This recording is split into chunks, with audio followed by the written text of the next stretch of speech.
Why doesn't somebody fight the drug price situation, meaning equalization? There's a term. It's called equalization. Nobody wants to mention that term.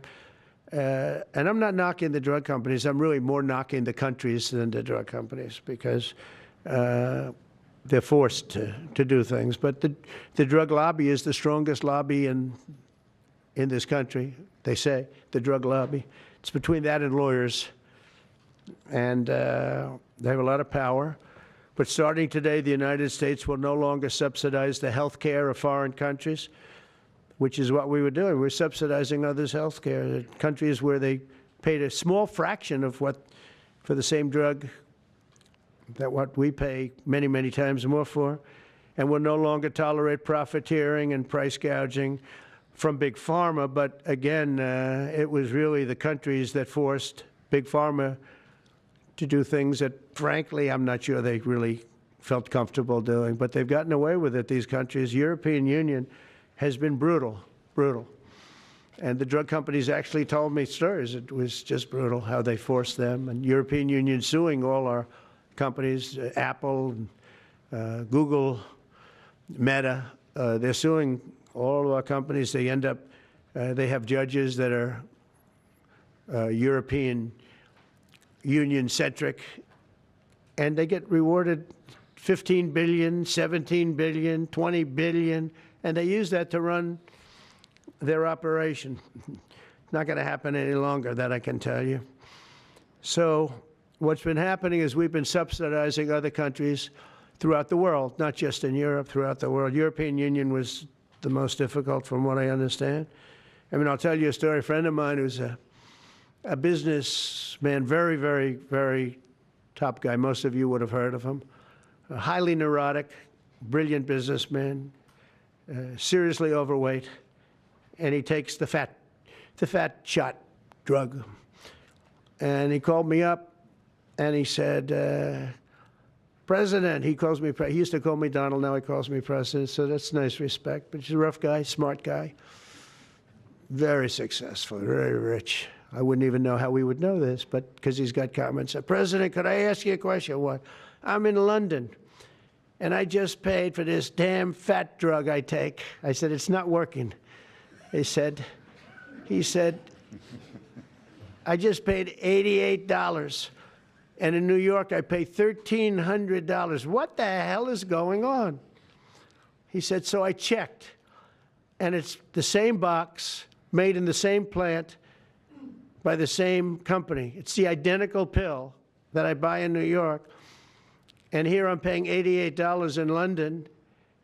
In New York, I'm paying $1,300. Now, this is a great businessman, but he's not familiar with this crazy situation that we have. But he was stunned. But it was just one of those stories. And I brought it up with the drug companies, represented by somebody who's very, very smart, good person, too. And we argued about it for about half hour, and then finally he just said, because they can't justify it, he just said, look, you got me. You got me. I can no longer they've been justifying this crap for years. They said, oh, it's research and development. Well, I said, well, research and development, other countries should pay research and development too. It's for their benefit. It was just one of those things. And the other countries would set a price, and they'd meet the price, and they'd say, if you don't meet the price, you can't sell it in our country. I said, well, then you walk away, and, they'll call you back, and they'll sell it in the country. But now they'll have to do that.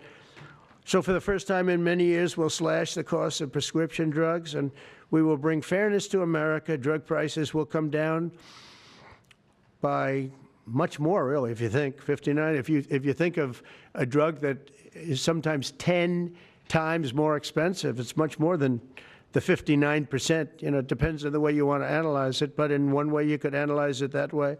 But between 59 and 80, and I guess even 90%. So when I worked so hard in the first term, and if I got prices down, remember I was the only one to ever get prices down for a full year, but I'd get them down like 2%, and I thought it was like a big deal. Well, we're getting them down 60, 70, 80, 90%. But actually more than that, if you think about it in the way mathematically. And Pharma has to say, we're sorry, but we'll not be able to do this any longer to these countries that have been so tough. They've been very tough, nasty. This is an extraordinary day. This is an issue that, I grew up in the Democratic Party, and every major Democratic leader for 20 years has been making this promise to the American people. This was the fulcrum of Bernie Sanders' runs for presidency, that he was going to eliminate this discrepancy between Europe and the United States.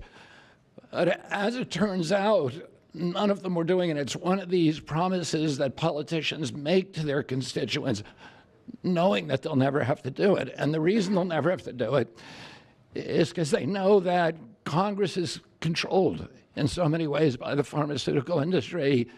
There's at least one pharmaceutical lobbyist for every congressman, every senator on Capitol Hill, and every member of the Supreme Court. By some estimates, 3. Pharmaceutical companies, the industry itself spends 3 times what the next largest lobbyist spends on lobbying. So this was an issue that people talked about, but nobody wanted to do anything because it was radioactive. They knew you couldn't get it by Congress. We now have a president who is a man of his word, who has the courage. President Trump was taking money from the pharmaceutical industry too. I think they gave you $100 million. Yeah. But he can't be bought, unlike most of the politicians in this country. And he is standing here for the American people. I don't know what, there's writers like Lord Elizabeth Warren or Robert Reich who are saying that President Trump is on this side of the oligarchs. There has never been a president more willing to stand up to the oligarchs than President Donald Trump. And I'm very, very proud of you, Mr. President, for your courage, I'll say, because I don't want to be crude, your intestinal fortitude, your stiff spine, and your willingness to stand up for the American people. I want to get your reaction to the president's announcement on cutting prescription drug prices, Senator. Well, President Trump just said that he's the one that improved Obamacare, which is actually flat out wrong. He tried over and over to repeal Obamacare when he was president the first time, and House Republicans are moving ahead this week with their bill, which President Trump's asking for, that would cut millions of Americans off of health care. In the last administration, Democrats worked hard to pass legislation that reduces prescription drug prices and caps the out-of-pocket costs for Americans. So President Biden and Democrats in the Senate made significant progress in capping and reducing drug prices in the last Congress. If this executive order has a positive impact on health care and on health care costs, that would be a good thing. But so far, the record of what happened in the first Trump administration and what Republicans are trying to move forward right now in Congress would do the opposite, throw millions of Americans off of health care as they make deep cuts to Medicaid.